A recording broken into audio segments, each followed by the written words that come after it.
तो आज हम देखेंगे लैपटॉप मदरबोर्ड को कैसे रिपेयर किया जाता है। अगर आप लैपटॉप रिपेयरिंग सीखना चाहते हो तो आपको कहाँ से क्या चीज़ सीखनी चाहिए।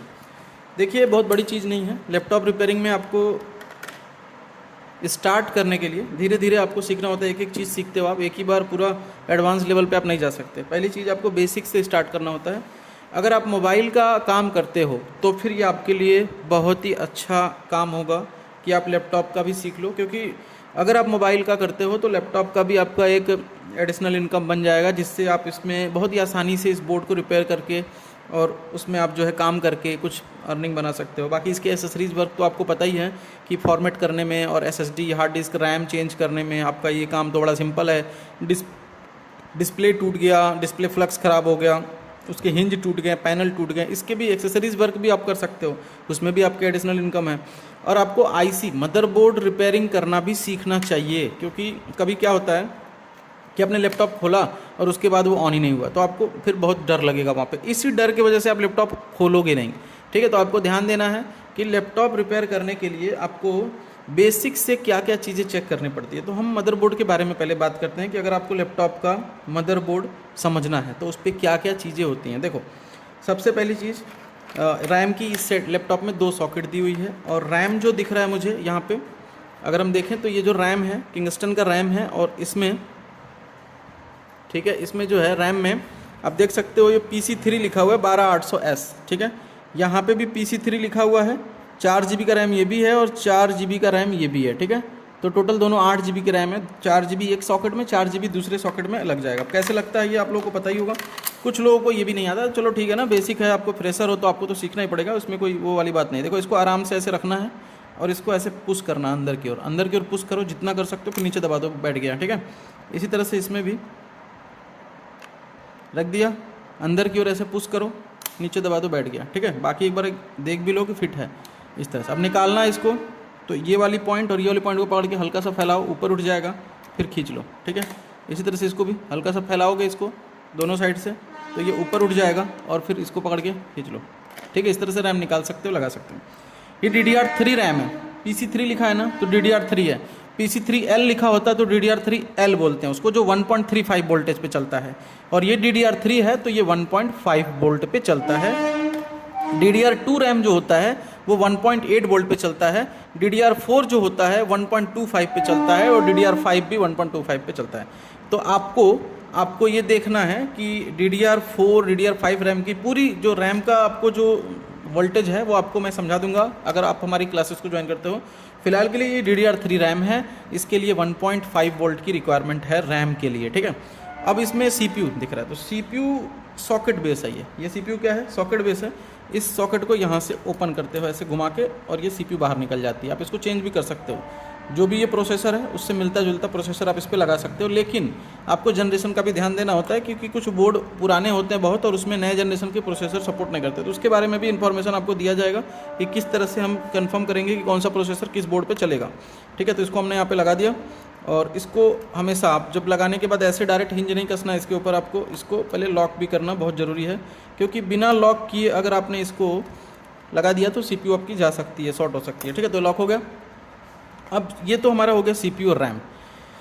यहाँ पे दिख रहा है वाईफाई का, यहाँ पे 2 एंटीना के पॉइंट दिए हुए हैं वाईफाई के, अगर आप देखो तो यहाँ पे 2 एंटीना पॉइंट दिए हुए हैं। ठीक है, और इसमें यहाँ पे एक IC दिख रही है जो बड़ी सी दिख रही है, और एक यहाँ पे दिख रही है। अब एक चीज़ ध्यान देना, ऐसे 2 IC दिखेगी तो कैसे पता चलेगा आपको कौन सा मेन IC है। तो यहाँ पे फ्लैश मेमोरी दिखेंगे, 4 इधर दिख रहे हैं और 4 इधर। कुछ में तो ये नहीं होते साइड वाले, केवल 4 पे ही चलता है वो। ठीक है, तो किसी में 8 किसी में 4, वो डिपेंड करता है कि जो एडिशनल ग्राफिक चिप है, ये NVIDIA का ग्राफिक चिप है ये। ठीक है, ये ग्राफिक चिप है NVIDIA का, आप देख सकते हो ये NVIDIA का क्या है, यहाँ पे लिखा हुआ है NVIDIA। ठीक है, तो ये NVIDIA का क्या है, ग्राफिक चिप है। और इस ग्राफिक चिप के साथ 2 GB 4 GB जो भी ग्राफिक रिक्वायरमेंट होती है उसके हिसाब से ये फ्लैश मेमोरी लगी होती है। ठीक है ना, उसके हिसाब से ये फ्लैश मेमोरी क्या होती है, चारों लगी होती है, 2 इधर 4 इधर 4 इधर है। अब इसके बाद हमें जो नेक्स्ट देखना है, तो इसमें ये जो IC दिख रही है, मतलब ये हमारी PCH है। PCH मतलब platform controlling hub, main IC है जो CPU के लिए पावर बनवाती है। ये IC एक और IC से कम्युनिकेट करेगी जो कि बैक साइड में है इधर, इसको बोलते हैं IO चिप, और ये ऑडियो IC है, इसको बोलते हैं IO चिप। ठीक है, बाकी इनके अलावा और कोई बड़ी चिप बोर्ड पे नज़र आ रही है क्या? एक यहाँ पे दिख रही है जो कोर आईसी है, सीपीयू की मेन कोर आईसी है, और कोई बड़ी आईसी और कोई बड़ी आईसी, ठीक है, यहाँ पे दिख रही है हमें कोर आईसी, ठीक है। तो इस तरह से हमने देखा ये हमारा ग्राफिक के लिए होगा और ये हमारा कोर के लिए होगा। तो दो आईसी यहाँ पे दिख रही है, उसके बारे में बाद में समझते हैं कि कौन सी आईसी का क्या काम है, लेकिन मेन आईसी समझो एनवीडिया चिप, सीपीयू और पीसीएच। आगे के लैपटॉप में जब नए जनरेशन के लैपटॉप आप देखेंगे तो ये दोनों चिप जो है एक ही में आ जाएंगे और ये अलग से लगे रहेंगे। तो ये दोनों जब एक ही में आ जाएंगे तो सॉकेट हटा दिया जाएगा, उस पर सॉकेट नहीं रहेगा, ठीक है। तो सॉकेट नहीं रहेगा तो यहाँ पे सोल्डेड आएगा, वो पूरी तरह से यहाँ पे वीजीए फॉर्म में सोल्ड हो जाएगा, जिसको एसओसी बोला जाता है, एसओसी मदरबोर्ड। ये पीसीएच वाला मदरबोर्ड है, वो एसओसी वाला मदरबोर्ड हो जाएगा। उसके भी पावर सीक्वेंस होते हैं जो कि उतने टफ नहीं है जितने कि इसके हैं। आप दोनों एक अगर आप समझते हो ना तो दोनों भी आसानी से समझ जाओगे। थोड़ा थोड़ा चेंज आता है, हल्का बहुत जो है डिफरेंस आता है जो आपको समझना होता है।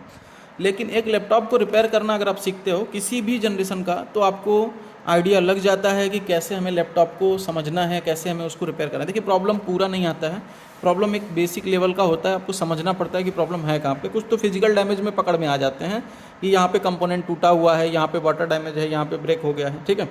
अब यहाँ पे आता है एक सेल, सीमॉस सेल। इस सीमॉस सेल को यहाँ से आपको लगाना होता है। अब यहाँ पे ध्यान रहे कि सीमॉस सेल की वोल्टेज 3.3 होती है और इस सीमॉस सेल को आप जो है चेंज भी करते हो टाइम टू टाइम, क्योंकि डेल के लैपटॉप में अगर ये सीमॉस सेल डिस्चार्ज हो जाता है तो आपका लैपटॉप 5 टाइम बीप करने लगता है, ठीक है। डेल के लैपटॉप में 5 बार बीप करने लगेगा सीमॉस सेल की वजह से, ठीक है। तो अभी जरूरी नहीं है कि आपका बीप कर रहा है तो सीमॉस का ही प्रॉब्लम है, बीप की काउंटिंग भी करनी होती है। 4 बार बीप कर रहा है, 5 बार बीप कर रहा है, 7 बार बीप कर रहा है, कितनी बार बीप कर रहा है वो। तो सीमॉस सेल खराब होने से या निकाल लेने से लैपटॉप में जैसे ही आप पावर डालोगे यहाँ से, लैपटॉप सीधा ट्रिगर हो जाएगा, सीधा फैन चलने लगेगा, लैपटॉप ऑन हो जाएगा बिना ऑन ऑफ की प्रेस के, क्योंकि सीमॉस निकली हुई है तो ऑन ऑफ की ज़रूरत वहाँ पे नहीं पड़ती है, ठीक है। तो सीमॉस लगाने से ऑन ऑफ प्रेस करना पड़ता है ऑन करने के लिए। दूसरी चीज़, इसमें एलवीडीएस केबल यहाँ लगता है जो कि डिस्प्ले का केबल, और ये बैटरी कनेक्टर आप देख लो, ऐसा बैटरी कनेक्टर है, ठीक है, जिसमें बैटरी लगती है। ये डीसी है जिसमें हमारा 19 वोल्ट 19 वोल्ट यहाँ पे दिया जाता है, प्लस माइनस होता है। अभी इसके अंदर ये वाईफाई कार्ड हो ही गया, बाकी यहाँ पे वीजीए पोर्ट दिया है और एचडीएमआई पोर्ट दिया है। आप समझते हो वीजीए पोर्ट से मॉनिटर कनेक्ट कर सकते हो, पुराना वाला जो मॉनिटर सीआरटी आता था तो यहाँ से सीआरटी कनेक्ट कर सकते हो वीजीए पोर्ट केबल से। और यहाँ जो है हमारा एचडीएमआई टीवी कनेक्ट कर सकते हो, जो भी एंड्रॉयड टीवी आ रही है या फिर जो भी एचडीएमआई सपोर्टेड होगी। और ये हमारा लाइन पोर्ट है और ये इसकी लाइन कंट्रोलिंग आईसी है। ये लाइन पोर्ट मतलब लोकल एरिया नेटवर्क के लिए लाइन केबल आता है, नेटवर्क इंटरनेट के लिए वो वाली है। और ये हमारे यूएसबी के पोर्ट हैं, ठीक है। यूएसबी यहाँ दो पोर्ट हैं। तो क्या 2 ही पोर्ट है यूएसबी के? नहीं, इधर एक पत्ता दिया हुआ है, इस पत्ते से लगा के एक छोटा सा पोर्ट, एक छोटा सा मदरबोर्ड होगा यूएसबी का, उसमें भी होगा। एक हमारा लेफ्ट साइड हो जाएगा ये वाला, अगर बोर्ड हमारा ऐसे लगेगा इस तरह से पैनल में लगेगा तो ये लेफ्ट साइड के ये 2 पोर्ट हो जाएंगे, और राइट साइड में इधर में एक पोर्ट हमारा और हो जाएगा। तो राइट साइड का पोर्ट ये हो जाएगा, लेफ्ट साइड का पोर्ट ये हो जाएगा, ठीक है। उसके बाद इसमें जो है यहाँ पे 2 कनेक्टर्स दिख रहे हैं, जिसमें हमारा एक जो होगा डीवीडी के लिए होगा और एक जो होगा हमारा हार्ड डिस्क के लिए होगा। आप इसमें हार्ड डिस्क भी लगा सकते हो, आप एसएसडी भी लगा सकते हो, साटा एसएसडी, ठीक है, इसको साटा बोलते हैं। एनवीएमई एसएसडी इसमें नहीं लगेगा। एनवीएमई एसएसडी के लिए आपको अलग से सॉकेट आता है जो कि इस तरह से दिया होता है वाईफाई की तरह, M2 SSD उसमें लगता है, इसमें वो सपोर्टेड नहीं है। इसमें केवल आप साटा SSD लगा सकते हो और हार्ड डिस्क लगा सकते हो, या तो हार्ड डिस्क लगा लो या तो साटा SSD लगा लो। और एक कन्वर्टर आता है, उस कन्वर्टर की मदद से इसमें भी हार्ड डिस्क लगा सकते हो। ये छोटा पॉइंट है, इसको इस पोर्ट में कन्वर्ट कर देगा। कन्वर्टर का काम बस इतना है कि इस पोर्ट को इस पोर्ट में कन्वर्ट कर देगा, जिसके अंदर आप हार्ड डिस्क लगा सकते हो। यानी इधर की हार्ड डिस्क इधर डाल दो और इसमें SSD डाल दो, इस तरह से 2 हार्ड डिस्क आप इसमें यूज़ कर सकते हो। वो पूरी प्रोसेस मैं आपको समझाऊंगा कि कैसे करना है, बहुत सिंपल होता है, जिसको भी करना होगा वो कर सकता है। तो जो भी लैपटॉप रिपेयरिंग सीखना चाहते हैं, बेसिक से प्रोसेसर चेंज करना, कौन सा प्रोसेसर किस में लगेगा, रैम चेंज करना, कौन सा रैम किस में लगेगा, रैम ख़राब है कि नहीं। अब रैम ख़राब होने से क्या दिक्कत आता है, रैम सही से नहीं लगने से क्या दिक्कत आता है, रैम सेक्शन में प्रॉब्लम आने से क्या दिक्कत आता है, नो डिस्प्ले आएगा, लैपटॉप ट्रिगर नहीं होगा, ये सारी चीज़ें तो बेसिक से हम समझेंगे। सबसे पहले अगर कोई भी लैपटॉप का स्कीमेटिक देखना होता है तो आपको यहाँ इसके प्रोडक्ट नाम लिखे होते हैं, पार्ट नंबर लिखे होते हैं, जो कि K55BD है, ये आसूस का है। आसूस का K55BD लैपटॉप है और रिवीजन 3 है, 3.0 है, 3.1 भी आता है, 3.0 है ये। तो जब भी इसका बायोस फाइल आप डाउनलोड करोगे, बायोस इधर दिया हुआ है, तो जो बायोस फाइल होता है ना, वो बायोस फाइल इस रिवीजन के अकॉर्डिंग भी आप डाउनलोड करोगे, ठीक है। और इस बोर्ड में ग्राफिक चिप दिया हुआ है, इधर एनवीडिया चिप जो बता रहा था मैं अभी, ग्राफिक चिप वाले बोर्ड को डिस्क्रीट बोर्ड बोलते हैं। अगर ये चिप नहीं होती तो ये 2 रेगुलेटर भी इसके नहीं होते, इनके सप्लाई भी कट होती और इनकी आईसी भी निकली होती, ठीक है। और ये चिप भी नहीं होते, फ्लैश चिप 4 इधर के भी नहीं होते और 4 इधर के भी नहीं होते और ये सील्ड भी नहीं होता। तो उस चिप को UMA बोर्ड बोलते हैं, यानी कि विदाउट ग्राफिक बोर्ड बोलते हैं। इसमें हमारा ग्राफिक भी है, CPU के साथ साथ एक मतलब इंटरनल ग्राफिक चिप भी दिया हुआ है इसके अंदर, ठीक है, जो कि ये हमारा गेमिंग के पर्पज़ के लिए या फिर वीडियो एडिटिंग के पर्पज़ के लिए अच्छा होता है। तो ये डिस्क्रीट बोर्ड जो होते हैं UMA बोर्ड की तुलना में थोड़ी महंगे होते हैं, ठीक है। अब जो है इसमें हमें और क्या देखना है, तो देखिए मेन हमारा CPU है, PCH है, ठीक है, ध्यान से देखिए इसमें CPU, PCH और ग्राफिक चिप, 3 चिप तो दिख रहा है। ग्राफिक चिप के बिना भी हमारा लैपटॉप ऑन है। इस चिप को निकाल दोगे, फ्लैश मेमोरी निकाल दोगे, इनके पावर को कट कर दोगे, तो इनको कन्वर्ट करना पड़ता है डिस्क्रीट टू UMA में, मतलब ग्राफिक वाले चिप को विदाउट ग्राफिक में कन्वर्ट कर दोगे तो भी ये लैपटॉप चल पड़ेगा, ठीक है। तो मतलब कि रोल है इसका जरूर लैपटॉप में, लेकिन नो डिस्प्ले से रिलेटेड प्रॉब्लम इधर से आती है, ज़्यादातर नो डिस्प्ले से रिलेटेड प्रॉब्लम इधर से आती है, ठीक है। उसके बाद आपका यहाँ पे PCH है। तो मेन जो पावर मैनेजमेंट है इसके अंदर है, और ये पावर मैनेजमेंट जो है ये पावर बनवाती है CPU के लिए और पूरे बोर्ड में बनने वाली पावर को मॉनिटर करती है। किसकी मदद से, तो इधर एक चिप पड़ा हुआ है, इसकी मदद से। इसको बोलते हैं IO चिप, इसको बोलते हैं IO चिप, ठीक है। IO मतलब इनपुट आउटपुट चिप। ये हमारा बोर्ड पे पड़ा हुआ कमांडर IC है, जो कि मेन PCH से, जो जस्ट PCH दिख रहा है ना, इस PCH से कम्युनिकेट करते हैं। जो PCH पड़ी है इसके साथ इसका कम्युनिकेशन होता है और CPU के साथ भी होता है। और इस IO का जो PCH के साथ कम्युनिकेशन होता है उसमें हेल्प करता है BIOS, ठीक है। जो BIOS चिप है वही कम्युनिकेशन को इस्टेब्लिश करता है। अगर BIOS में प्रॉब्लम होगी तो आपका कम्युनिकेशन होगा ही नहीं, ठीक है। तो इस लैपटॉप के अंदर प्रॉब्लम क्या है थोड़ा सा हम उसको समझेंगे, उसके बाद आप जो है देखो इसमें क्या प्रॉब्लम है मैं समझता हूँ। सबसे पहली चीज़, इसमें बिना रैम का तो ये ट्रिगर हो जाएगा, बिना रैम का डिस्प्ले नहीं आएगा, कोई नहीं, बिना रैम का भी हम इसको चेक कर सकते हैं। लेकिन DC पर नो डिस्प्ले की इसका रीडिंग देता है करंट का, मतलब करंट का अमाउंट जो है वो लिफ्ट नहीं करेगा, 500-600 तक ही जाके वो स्टॉप कर जाएगा, मतलब 400, 500, 600 ऐसा। डिस्प्ले आता है तो हमारा 1 एम्पियर्स तक, 1 एम्पियर से ऊपर तक की करंट कंजप्शन होने लगती है, 1.5 तक होने लगती है। अलग अलग लैपटॉप में करंट कंजप्शन का अमाउंट अलग अलग, कुछ लैपटॉप 400 पे भी रीडिंग पे भी हमारा डिस्प्ले आ जाता है, ठीक है। तो चलिए इसको, वो तो बाद की बात है, कैसे समझना है वो सारी चीज़ें हमारे कोर्स में मिलेगा। अभी यहाँ पे इसके अंदर आपको देखना क्या है, देखो इसमें हम यहाँ पे पहले पावर डालेंगे, तो हम यहाँ पे केबल जो है एक छोटा सा सर्किट हम आपको आज एक्सप्लेन करेंगे। तो आपको ये समझ में आ गया कि हमें इस लैपटॉप को ऑन करने के लिए क्या चाहिए, CPU ऑन होना चाहिए, PCH ऑन होना चाहिए, IO ऑन होना चाहिए, BIOS ऑन होना चाहिए, और उसके बाद हमारा ग्राफिक चिप ऑन होना चाहिए, तब डिस्प्ले आ जाएगा, ठीक है। और रैम कनेक्ट होना चाहिए, रैम की वोल्टेज बननी चाहिए। तो इसमें हम सबसे पहले जो है 19 वोल्ट के लिए पावर सप्लाई, मतलब इसकी अडाप्टर को कनेक्ट करेंगे। तो यहाँ पे हमने इसकी अडाप्टर ली हुई है और इसमें हम जो है इसको चेक करते हैं कितनी वोल्टेज। आप देख सकते हो यहाँ पे 19.7 वोल्टेज जो है दिख रहा है, मतलब 19 वोल्ट यहाँ पे दिख रही है। अब इस 19 वोल्ट को जो है हम इधर डालेंगे, ठीक है। लगा दिया इसमें वोल्टेज। लगाने के बाद अब हम चेक करेंगे कि क्या वोल्टेज जो है इन हो रहा है। तो कहीं पे भी ये जो ब्लैक वायर है कहीं पे भी इसे ग्राउंड में इसको फंसा दीजिए और यहाँ पॉइंट पे चेक करिए। रेड लाइन 3 दिख रही है इधर और 3 ब्लैक लाइन दिख रही है। थोड़ा सा जूम कर लेते हैं, ठीक है। तो ये 3 जो ब्लैक लाइन है और ये 3 ब्लैक और रेड है, तो रेड वाले पे चेक करो कितनी आएगी, 19.7 वही वोल्टेज दिख रहा है मल्टीमीटर में। तो इनपुट हो रही है। अब इनपुट का मेन इनपुट हो रहा है नहीं हो रहा है उसके लिए आपको यहाँ पे करंट सेंस रजिस्टर दिया होता है। इस करंट सेंस रजिस्टर पे अगर वोल्टेज आ रही है इसका मतलब है कि हमारा इनपुट हो रहा है। एक यहाँ पे भी दिया हुआ है, तो यहाँ पे कितना आ रहा है 3.1, यहाँ पे कितना आ रहा है 3.4 फ्लक्चुएट कर रहा है, ऐसा जैसे कम ज़्यादा हो रहा है, दिख रहा है। इसका मतलब है कि बोर्ड में 19 वोल्ट कनेक्टर तक तो आ रहा है, ठीक है।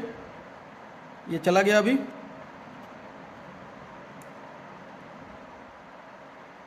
एक बार हम फिर से पावर को आउट करेंगे और दोबारा इन करेंगे, ठीक है। 19 वोल्ट आ रहा है कनेक्टर पे, लेकिन करंट सेंस रेजिस्टेंस पे नहीं आ रहा है। इसका मतलब है कि इसमें DC इन की प्रॉब्लम है। इसमें क्या प्रॉब्लम है, DC इन का, यानी कि कोई भी वोल्टेज इसके अंदर नहीं बन रहा है, बस 19 वोल्ट आ रहा है और यहीं पे रुक जा रहा है वो। तो इसमें प्रॉब्लम DC इन सेक्शन का है। अब इसको रिपेयर करने, देखो ये भी डिसेबल हो जा रहा है, क्या नहीं बन रहा है, ठीक है। तो 19 वोल्ट यहाँ पे नहीं आ रहा है करंट सेंसिंग पे। अगर करंट सेंसिंग पे नहीं आ रहा है तो किसी भी, सबसे पहले हमारा 3 वोल्ट 5 वोल्ट का रेगुलेटर यहाँ पे जस्ट जैसे 19 वोल्ट आता है 3.5 के रेगुलेटर्स के लिए पहला इनपुट वोल्टेज होता है ड्रेन पे, ठीक है। तो मॉस्फेट के ड्रेन पे इनपुट देखो, यहाँ पे भी वही वोल्टेज आ रही है 3 पॉइंट समथिंग, जो कि उस करंट सेंसिंग रेजिस्टेंस पे आ रही थी। तो यहाँ जो करंट सेंसिंग रेजिस्टेंस पे आ रही है वही वोल्टेज हमारा यहाँ पे भी आ रही है। इसका मतलब है कि 19 वोल्ट का बोर्ड में डिस्ट्रीब्यूशन नहीं हो रहा है, मतलब कि इसमें प्रॉब्लम है डीसी इन सेक्शन का, केबल का प्रॉब्लम नहीं है, डीसी इन सेक्शन होता है उसका। मतलब इसमें first MOSFET second MOSFET switch नहीं कर रहे हैं प्रॉपर, और करंट सेंसिंग रेजिस्टेंस पे 19 वोल्ट नहीं आ रहा है, यानी पावर एसआरसी नहीं बन पा रही है। तो पावर एसआरसी, पावर सोर्स बनाने के लिए कुछ रिक्वायरमेंट होती है बोर्ड में, या तो कहीं शॉर्टिंग है जिसकी वजह से हमारा पावर एसआरसी नहीं बन रहा है, ठीक है, या फिर पावर एसआरसी की लाइन में शॉर्टिंग है, यहाँ पे कुछ हीटिंग भी हो रहा है क्या, हम इसको भी इस तरह से चेक करते हैं। कहीं पे अगर हीटिंग हो रही होती है तो हम उस पार्ट को डिटेक्ट करते हैं, देखते हैं कि किस चीज़ की हीटिंग हो रही है। और ये बोर्ड जो है ना थोड़ा पुराना है, दिख रहा है आपको, बहुत ज़्यादा डस्टी बोर्ड है, तो इसकी ट्रेसिंग करनी पड़ती है। तो इसमें हमने देखा कि पावर एसआरसी से रिलेटेड प्रॉब्लम है। अगर हमारा पावर एसआरसी बनता ना तो यहाँ मॉसफेट पे इन होता, और यहाँ 3 वोल्ट 5 वोल्ट रेगुलेटर आईसी लगी है, जिसकी मदद से एक कॉइल पे 5 वोल्ट और एक कॉइल पे 3 वोल्ट बनता है ट्रिगर के बाद। तो 3-4 तरह के लैपटॉप आते हैं, एक तो ट्रिगर के बाद बनता है 3-5, एक ट्रिगर के पहले बनता है, और एक चार्जर लगाती 3 वोल्ट पहले बन जाएगा, ट्रिगर मारोगे तो 5 वोल्ट बनेगा। तो इस तरह से लैपटॉप आती है। तो जैसे ही 3.5 बनता है ना, उसके बाद ही हमारे सारी प्रोसेस स्टार्ट होती है। तो अगर वो 3.5 नहीं बनता, 19 वोल्ट आता है, ट्रिगर कर रहे हो, ऑन ऑफ दबा रहे हो, फिर भी हमारा 3-5 नहीं बन रहा है, तो प्रॉब्लम कहाँ होती है? प्रॉब्लम होती है या तो आयो में, या तो बायोस में, या तो ऑन ऑफ बटन में, या तो लीड स्विच में, या तो आरटीसी सेक्शन में, ठीक है। तो वो सारी चीज़ें हमारे कोर्स के अंदर आपको मिलेगी, कैसे 1 बाय 1 आप इसको जो है चेक कर सकते हो। लेकिन अभी पहला प्रॉब्लम इसके अंदर डिटेक्ट हुआ है, जो कि 19 वोल्ट सेक्शन में है, डीसी इन सेक्शन में प्रॉब्लम डिटेक्ट हुआ है। तो चलिए पावर प्लग आउट कर लेते हैं। और एक चीज़ और है, डीसी पर ये करंट कंजप्शन डायरेक्ट कोई करंट लिफ्ट नहीं कर रहा है, इसका मतलब है कि डीसी में 19 वोल्ट की रेल शॉर्ट नहीं है। हम एक बार चेक कर लेते हैं 19 वोल्ट की रेल शॉर्ट है क्या, 19 वोल्ट की लाइन। तो यहाँ पे हम डायोड रेंज सेट करेंगे और एक बार डायोड रेंज को चेक कर लेते हैं। सटाने पे दोनों को 13 आ रहा है, ठीक है। अब यहाँ पे हम 19 वोल्ट की जीआर लेंगे, तो 19 वोल्ट की कनेक्टर लाइन की जीआर यहाँ पे तो हमें ओएल आ रही है, कोई भी रीडिंग नहीं दे रही, क्योंकि ये तो हमारी डायरेक्ट केबल से आ रही है। अब हम करंट सेंसिंग रजिस्टर पे देखो लेते हैं, करंट सेंसिंग रेजिस्टेंस पे, तो यहाँ पे 400 आ रहा है रिवर्स बायस में, और अगर हम फॉरवर्ड बायस में लेते हैं तो 900, 1225, मतलब 19 वोल्ट में शॉर्टिंग तो नहीं है, लेकिन करंट सेंसिंग रेजिस्टेंस पे आप देख सकते हो 19 वोल्ट इस रेजिस्टेंस पे बन नहीं रहा, ठीक है ना। इस रेजिस्टेंस पर 19 वोल्ट बन नहीं रहा, तो शॉर्टिंग तो है नहीं, बन नहीं रहा, मतलब डीसी इन का प्रॉब्लम है, इस लैपटॉप के अंदर डीसी इन का प्रॉब्लम है। तो देखते हैं 3.5 में कोई शॉर्टिंग तो नहीं है, आगे की सप्लाई में नहीं। तो यहाँ पे देखो 5 पे रीडिंग थोड़ी लो आ रही है, और 3 पे, मतलब 5 लाइन में 5 वोल्ट में रीडिंग लो आ रही है। अब इसको देखो कंफर्म करते हैं, ठीक है। अब चेक करते हैं, तो थोड़ी रीडिंग लो है, ये धीरे धीरे ठीक हो रही है, आप देख सकते हो, क्योंकि लाइन में थोड़ा सा जो है कैपेसिटर की वजह से लाइन की इंपेडेंस थोड़ी सी कभी कभी क्या हो जाती है, वोल्टेज चार्ज होती है सर्किट, तो रीडिंग कम होती है। देखिए अभी यहाँ पे सही हो गया 500, और यहाँ पे जो है 3.3 की लाइन भी सही है। तो 3-5 में भी शॉर्टिंग है नहीं, और साथ ही साथ हमारा जो है 19 वोल्ट में भी शॉर्टिंग नहीं है। तो फिर वोल्टेज इन क्यों नहीं हो रहा, अंदर आने का परमिशन क्यों नहीं मिल रहा है? परमिशन नहीं मिल रहा है, मतलब हमारा प्रॉब्लम चार्जिंग सेक्शन और डीसी इन सेक्शन का है। अब उसे हम रिपेयर कर सकते हैं। इस तरह से प्रॉब्लम पहले समझना पड़ता है कि प्रॉब्लम कहाँ पे आ रही है, ठीक है। तो ये बहुत बेसिक सा प्रॉब्लम है, लगभग सबको ये आता होगा। 19 वोल्ट शॉर्ट नहीं है, 19 वोल्ट इन नहीं हो रही है, ठीक है ना। तो मिलते हैं किसी दूसरी वीडियो में। लेकिन अगर आप चाहते हो लैपटॉप रिपेयरिंग सीखना, तो जल्द से जल्द सीट बुक कर लीजिए, क्योंकि बहुत ही कम प्राइस के ऊपर आपको पूरा एडवांस में, बेसिक से पूरा एडवांस, यहाँ तक कि फॉर्मेट करना भी आपको सिखाया जाएगा, लैपटॉप में विंडोज़ इंस्टॉल करना, और आपके मदरबोर्ड के ऊपर, लैपटॉप के मदरबोर्ड के ऊपर सभी काम को कैसे करना है वो सारा कुछ बताया जाएगा। कैसे चेक करना है, कहाँ पे कितनी वोल्टेज, कहाँ पे कौन सी सप्लाई बन रही है, तो क्या प्रॉब्लम है, ये सारा कुछ आपको चेक करना सिखाया जाएगा लाइव क्लास के अंदर। तो जल्द से जल्द सीट कंफर्म कर सकते हैं, और न्यू बैच जो है इसकी स्टार्ट होने वाली है। तो स्क्रीन पर दे रहे नंबर से कांटेक्ट करके डिटेल ले सकते हैं और सीट भी कंफर्म कर सकते हैं। मिलते हैं दूसरे वीडियो में नए टॉपिक के साथ। Thank you.